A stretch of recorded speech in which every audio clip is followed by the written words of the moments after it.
Period का पाठ 1 पढ़ाने जा रहे हैं और पाठ 1 का आपका शीर्षक है ध्वनि। ध्वनि मीन्स तो जैसे किसी चीज की आवाज सुनने में कितनी मधुर लगती है, लेकिन इस पाठ में कवि ने एक ऐसी ऋतु का वर्णन किया है जिसकी शुरुआत ही ऐसी होती है कि जिसका अंत भी कभी नहीं होता। और इस कविता में बसंत ऋतु की शुरुआत में जो माहौल होता है उसकी चर्चा की गई है। आइए पहले हम कविता पढ़कर आपको सुनाते हैं, फिर उसके बारे में भी आपको हम बताएंगे। अभी न होगा मेरा अंत, अभी न होगा मेरा अंत, अभी अभी तो आया है, अभी अभी ही तो आया है। मेरे वन में मृदुल बसंत, मेरे वन में मृदुल बसंत, अभी न होगा मेरा अंत। देखिए, इस पंक्ति के द्वारा कविता ने ये बताया है और इस कविता का शीर्षक उस मधुर संगीत में बसंत ऋतु की तरफ, यानी उस संगीत में वातावरण की तरफ इशारा कर रहा है जो बसंत ऋतु की शुरुआत में आता है। और इसकी शुरुआत इस तरह हुई, एक मधुर मिलन के साथ, और मधुर मिलन यानी बसंत ऋतु, मधुर बसंत ऋतु कह रहा है कि अभी मेरा अंत नहीं होगा। इसी तरह इस पंक्ति में यही बताया गया है। आगे देखते हैं। हरे हरे ये पात, डालियां कलियां कोमल गात, मैं ही अपना स्वप्न मृदुल कर फेरूंगा नेत्रित कलियों पर, जगह एक प्रत्युष मनोहर। देखिए, सबसे पहले तो जो मैंने बताया कि अभी न होगा मेरा अंत, अभी अभी तो आया हूँ, मेरे मन में मृदुल बसंत, अभी न होगा मेरा अंत। इसमें हर सुंदर चीज का अस्तित्व थोड़े समय के लिए होता है, यानी साल भर में जो बसंत ऋतु आती है वो एक ऐसी ऋतु लेकर आती है जिससे बहुत सी चीजों का जन्म होता है। तो इस ऋतु में कई बार ऐसा होता है कि हम इस ऋतु की सुंदरता को देखते हुए इतने मग्न हो जाते हैं कि हमको एहसास ही नहीं होता, यानी पता ही नहीं चलता कि ये ऋतु कब बीत गई। और इस बसंत ऋतु में सबसे खुशनुमा यानी सबसे सुंदर मौसम होता है, चाहे ये थोड़े ही समय के लिए हो, ये केवल थोड़े समय के लिए ठहरता है। ये ऋतु साल भर में आती है और कब आती है और कब चली जाती है हमारे बीच से हमें पता नहीं चल पाता। कवि ने इसी भावना को चित्रित करने की कोशिश की है।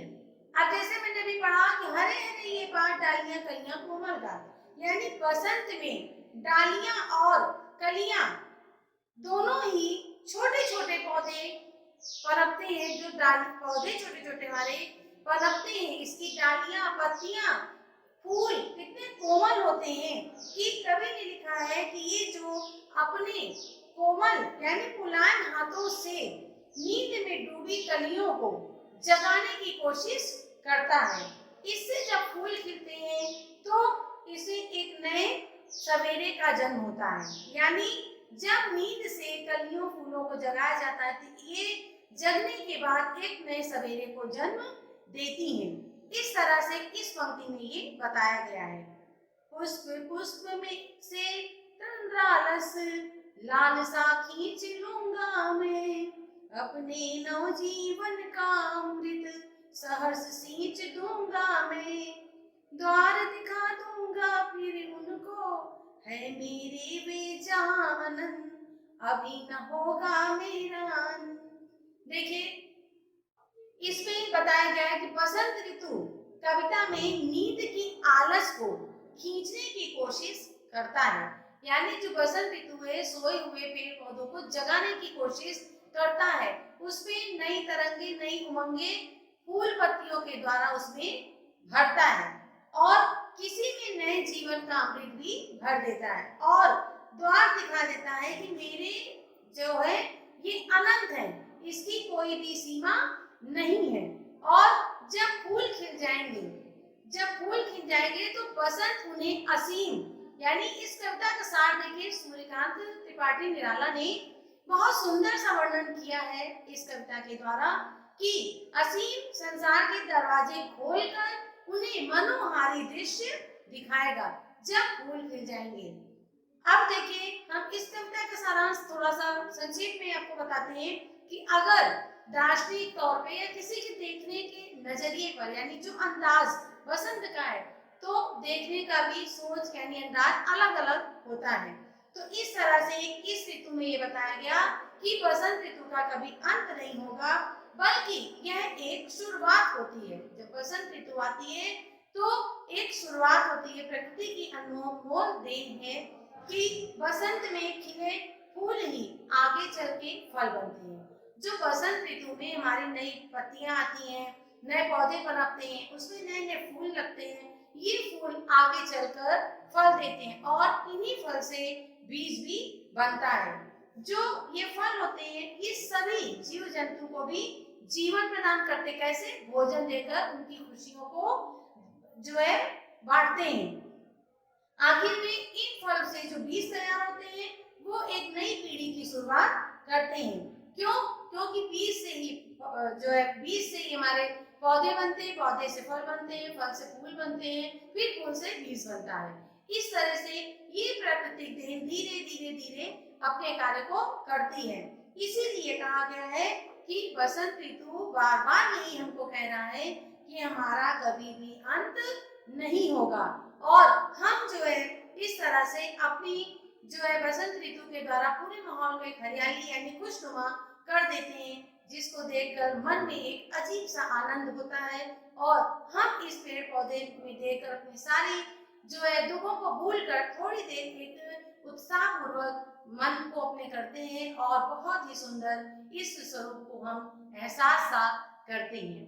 तो हमने आज आपको ध्वनि यानी इस लेसन में ध्वनि पाठ है जो आपका शीर्षक, इसमें बसंत ऋतु के बारे में आपको बताया और बसंत ऋतु क्या कह रहा है, किस तरह से अपनी कविता के द्वारा आपको बता रहा है, ये हमने आज आपको बताया।